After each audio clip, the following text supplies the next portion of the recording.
Hey there, let's talk about the Lamy Studio Aquamarine. This was lent to me by Joost Appelboom, thank you very much. It's a new Lamy Studio, that is, the Studio is a known model, but it's a new finish. I think these are a lot of fun. You can put safari style nibs on them, so you can easily swap out nibs.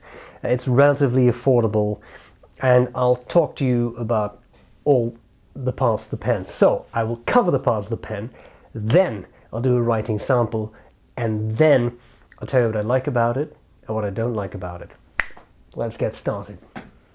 All right, let's continue our conversation on multivariate. No, wait, wrong type of video. Okay, let's talk about this Lamy Studio. The Lamy Studio. This is the Aquamarine. This one has a medium steel nib. It is extra fine, medium or broad, and it's safari style, which I'll show you in just a second. Well, I can show you now. The advantage of that is the same as on safaris. You can easily buy replacements for these nibs. They're not that expensive, especially the steel versions. Gold is a bit more expensive, but you can have an extra fine, medium, broad, and even 1.1, 1.5, and something else, 1.8, I think. Nib options on this. Easy to take off. If you need a little trick, take a piece of Scotch tape, put it on the nib, and then you can just slide it off very easily. And then you can have a whole battalion of nibs that you can use, which is kind of fun. This is a stainless steel model. It has a propeller-shaped clip.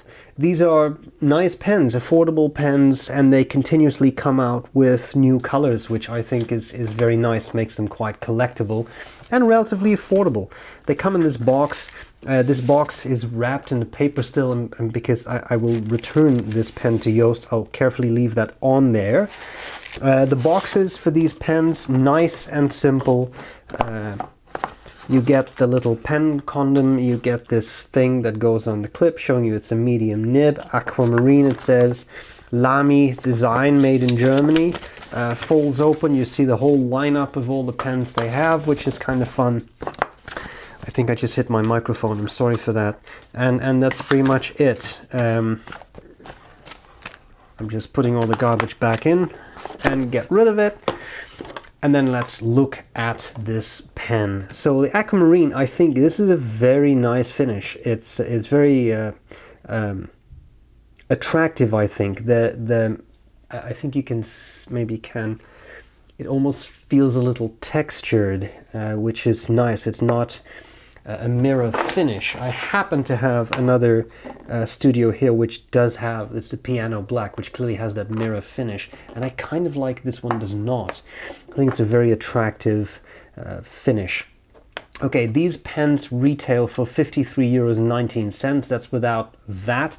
Remember that if you click on the banner on my website, you get a 10% discount at Appelboom. So if you want one, especially overseas, without the VAT and with the 10% discount, that could become fairly attractive. So let's look at the parts of the pen. Top of the finial, very reflective. You can maybe see me in there. Hi, no, maybe not. Anyway, it doesn't matter. It's been a long day. We have the Lamy logo there. We have the propeller-shaped clip. I once had a Victorinox pocket knife which had a pharmaceutical spatula in it, which looked an awful lot like that. Just sharing useless trivia. Cap and barrel completely flush, and then here at the end we have this end cap which has a little lip, and that little lip, it's a push cap or pull cap, will very nicely click into place for very secure posting, and then you have a really nicely sized pen.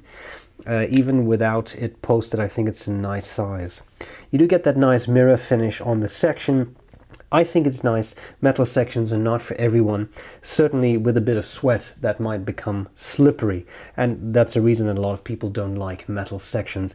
I've not really had any issues with this, but then I've not been writing as if my life depended on it, sweating buckets, and just, you know, having this pen just slip from a hand and roll off like it hasn't happened.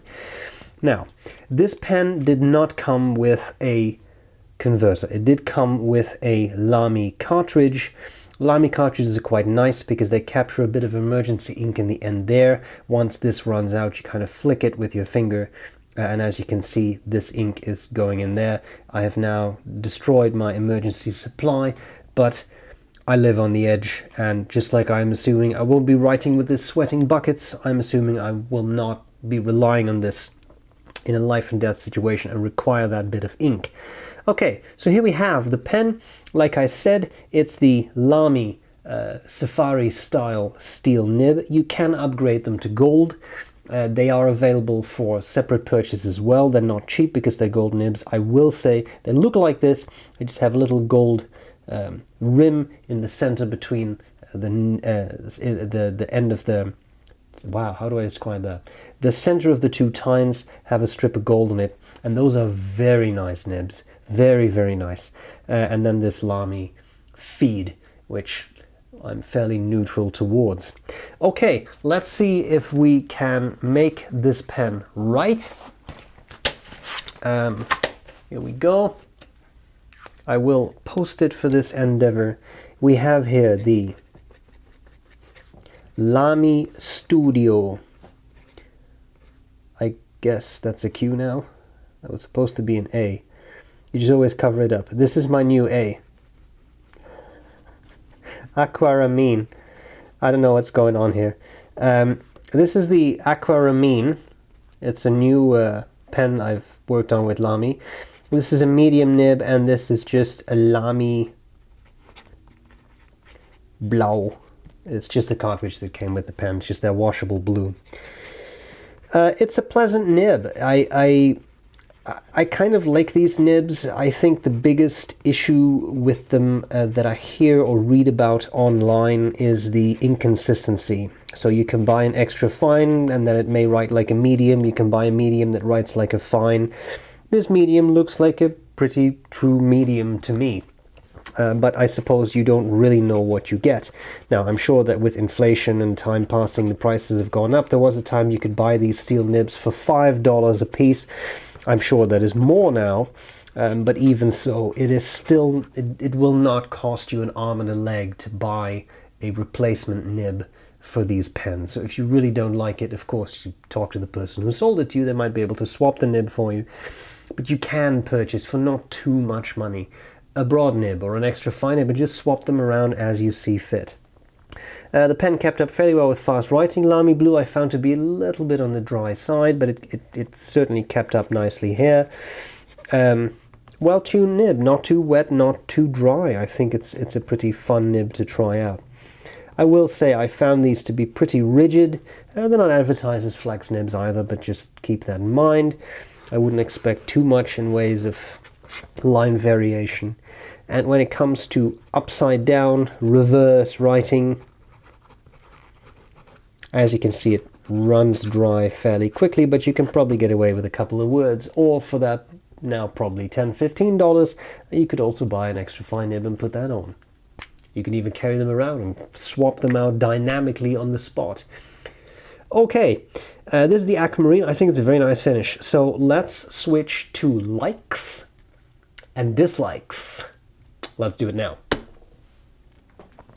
What do I like, what do I not like about the Lamy Studio in Aquamarine? Well, I've reviewed the model before, and there are a couple of things that stand out to me. The looks, the Bauhaus looks, they're not for everyone. Some people like more classic pens, some people like more modern pens. I think it looks quite nice, but I think the most important thing to me is it's relatively affordable. I know that's a relative term, but as fountain pens go, about 53 euros I don't think is that terrible. Yes, it's a steel nib, yes, it's a cartridge converter filled pen, but having said that, it could be a lot worse if you look at some of the pens out there. I think the clip looks nice. I think it's a really pretty comfortable writer. There is that smooth metal section, which is not for everyone. I think the fun thing is you can exchange nibs fairly easily. The Safari type nibs are not very expensive, so you can fairly easily get a bunch of those nibs and just turn this into an extra fine or a broad or whatever it is you want.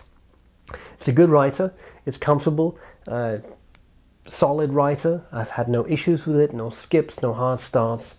Just straight out of the box, work very well. I know that Lamy Safari nibs can be a bit inconsistent, as to their width in particular. So the grade, you buy medium, sometimes it writes like a fine, sometimes an extra fine writes like a medium.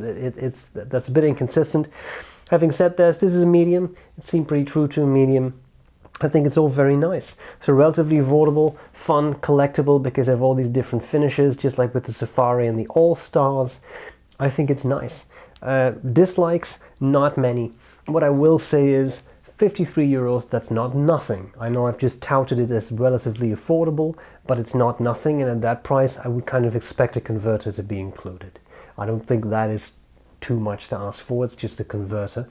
You currently, at least this one, came with only a cartridge, which is nice, but I mean, it takes converters. It's not a $5 pen. I see $10 Chinese pens that come with a converter, so I would like to see that in the future. Having said that, solid writer, solid posting pen, comfortable. I quite like it. I think these are fun. So, Yost, thank you for lending me this. I appreciate it, and I'll gladly see you later. Bye bye.